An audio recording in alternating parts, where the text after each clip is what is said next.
Have you ever felt broken? So weak that even breathing felt like a burden? When the weight of life crushes your spirit, and silence is the only sound you hear. What if I told you that your weakness is not the end of your story, but the beginning of God's greatest work? My grace is sufficient for you, for my power is made perfect in weakness. 2 Corinthians 12 verse 9. We live in a world that worships strength, physical power, success, dominance. But life has a way of humbling even the strongest among us.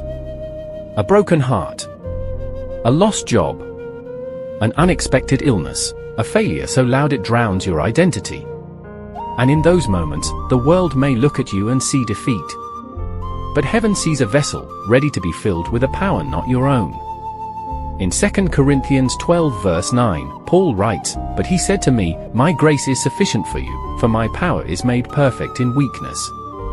Paul, a man who saw visions of heaven, also carried a thorn in his flesh. A weakness he begged God to remove.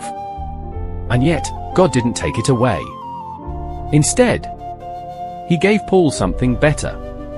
Grace. Grace that doesn't remove the pain, but carries you through it. Grace that says, you don't have to be enough, because I am. I remember a time when I felt like I had nothing left. I failed, publicly. Lost people I loved.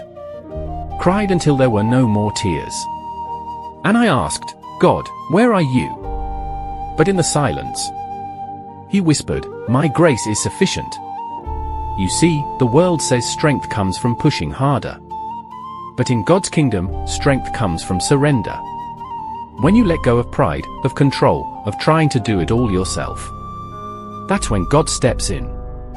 So if you're walking through the fire, if you feel like you're barely hanging on, know this, your weakness is not a disqualification. It's an invitation.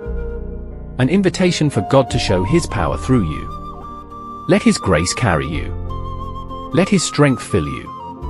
And let your story be a testimony, not of how strong you were, but of how powerful God is. Share this with someone who needs hope today. Comment His grace is enough if you're ready to trust God in your weakness. And don't forget to subscribe for more weekly encouragement from God's Word. When I am weak, then I am strong. 2 Corinthians 12 verse 10. You are not alone. And you are never too weak for God to use.